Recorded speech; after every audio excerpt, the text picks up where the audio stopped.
Well, you wouldn't be living in Dubai if you didn't get together and talk about the price of real estate. Residential rents in Dubai have been up by more than 25%, with tenants and landlords engaged in ways to try and find a better way to arrive at an agreement, especially when those increases come in. And it's always a topic of conversation when some people say, yeah, I got a good deal during COVID and I've had to move somewhere else, so I've been stung. But to get more details on this, Nima Safa, the CEO of Nima Real Estate Group, is joining us once again. Thank you for joining us on Talk 100.3. Hello, Keith. Hello, Neil. Thank you so much for having me again. All right. So now, the conversation is definitely on. The rents have gone up. Do we see this as a trend or a standard constant that we'll be probably facing in the times to come? We were expecting the rental prices goes up, especially after the COVID and lockdown release. Usually, Dubai real estate market nature rental is the way that the selling prices start to increase. So the rental usually has 1.5 year lag, and then the rental start to increase after the selling price increases. So we're expecting and seeing this coming. However, we have seen 25% rental increase in some places, as well as 28% even some villa communities. But again, by considering the new people and new population is coming to Dubai and moving to Dubai, we didn't expect this high percentage. Our expectation was a little bit lower, but the prices are higher than we were even expecting. But Nima, is that legal? What's the legal amount a landlord can put up the property, the price of a unit? It depends on the size of a property, how many bedrooms is this, and even which area is this. The best way listeners and all of us, we can understand what's the formula is approach to REST app, Dubai REST app, or go to Dubai Land Department and RERA website and approach to check the RERA index.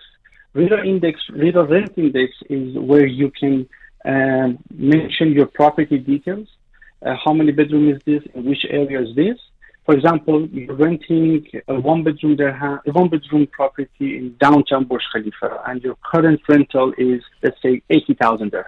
Yeah. You can insert all the details, and the index will tell you what is the current market price, and whether your landlord is able and eligible legally to increase the rent or no. Whether you're a tenant or your landlord, you can approach this application or website, and it will give you the percentage that you can increase the rent. That's amazing. Nice to know that that we also have some reference point where we can actually check and probably go back to the landlord and say, hey, you know what? As per the RERA website, the REST website, or the app, you cannot really increase my rental by such a huge percentage because this is the approximation that has been set by the government. Now, having said that, there are normally cycles that we see, where the rent goes up. There are a few months that we see where the rents are generally high, and there are some months where the rentals generally come down by a bit. Is this a cyclic process that happens, or is this just a random observation that was marred by COVID? We have seen the rent increase, if I'm not mistaken, back in 2014 and 15, where the rent start to go up a lot, which is somehow close to what we see these days. And again, during 2017, 18, and 19, the rents came down all the way. Right. So as you mentioned, it's just a cycle, which is a couple of years is up and it's a couple of years is down. And now we are in the upward cycle.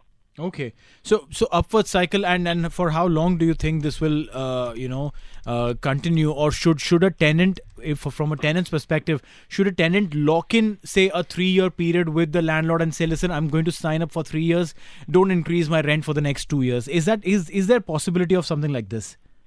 It's something, first of all, in terms of how long will take time, I'm not really sure, we can answer it honestly. We don't know what exactly happening in the future. But what we can see is we're at the beginning of these upwards. Okay. All right? We are not topped out. That's number one. Number two, it's totally between the tenant to take that risk or no. Again, it depends on which area. There are some areas in Dubai that the rent didn't increase maybe 25%. Maybe the rent was 5% up. So for those people who don't want, but for people like prime location properties where tenants, they see the prices going up, if they want to do it, it's totally up to them. This is something that they need to make a decision based on what they are currently renting and based on the area is capable to go up. Right. Yeah, because for a lot of people, it is a real concern. Wages are freezing, and the cost of living, with fuel, well, it rose for a lot of this year. We had food prices going up due to the conflict with Russia and the Ukraine, and then with when it comes to household spending, the price of mortgages or whether it's the price of real estate really does affect people. But that Dubai rest up, I guess we should all have that on because we need to register our codependents and flatmates or our family members, don't we, in order to, with that new legislation? Exactly, and it's very easy to work with these kind of applications coming from government. So I'm sure everybody has very easy access. So, but consider something, guys. I'm not really fan of the rent increase. I own a property. I'm a landlord, but at the same time, I am a tenant. All right. But something that I experienced this year was, according to the market, when the rental start to go up, and someone like me in Dubai, me and my wife, as an example, the family who living in Dubai, we did a calculation, we did the math.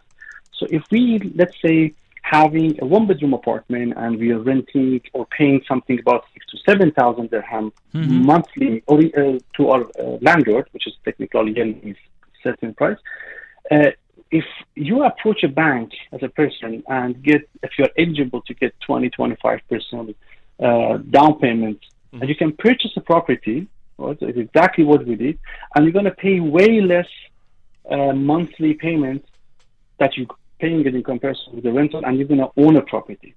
Live example is ourselves. Used to pay 7,000 dirham per month, now paying 4,800 if I'm not mistaken, and we just moved to Villanova and just bought a large 3-bedroom townhouse. So it's not really far from the city, and a 3-bedroom versus a 1-bedroom, and you just pay less amount for a larger place, and you're going to own the place at the end of it. Right. And you have the 20-25 years. So we see majority of Dubai residents who are staying in Dubai, they're reaching out to this level that if the rent is so high, why I have to pay so much amount of money? I'm going to pay less, and I'm going to own the property.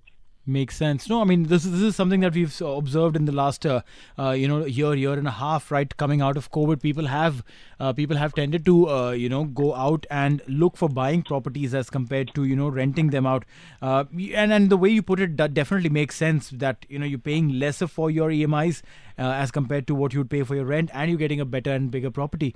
But having said that, the assurance of having a job, say for people like someone who has a job over here right now. The assurance of having a job today may not be there tomorrow, maybe a year later, or maybe a 3 or 4 year period down the line. In that case, what happens? Like, I have logged in, hypothetically, I've paid my a down payment. I'm paying, say, 4,500, 5,000 dirhams per month, logged in for 20 years. 5 years down the line, God forbid, the person loses the job. Then what happens? God forbid. Well, certainly, again, everybody has to consider the worst case scenario before you step forward. But God forbid, such a things happen. There are a couple of cases, but if the person wants to keep the property, they can just move out of the property and rent it. Even though they don't have a job in Dubai, I think, but the bank, then it's going to be a little bit complicated, honestly. I think the best case for them is just to sell the property. So the new owner can come, settle the loan with the bank, and they can just get the money and move out. That would be the best case scenario. I know you say that, but then again, these things are always much easier said than done when it comes down to it. Can you see? I know we're often seeing that the property prices, when it comes to sales, are certainly increasing. I mean, we're seeing some absolute record purchases on parts of the Palm. But when it comes to rentals, are we going to see an incremental growth again, or can you see it more levelling out? I see, again, I mean, we don't know what's happening in the future, so we don't know how much the price of the rent will go up as well as the market sell price. But for the rental, we can see we are at the beginning of the increase, the beginning of the offer. So we need to just see how much more it can go up.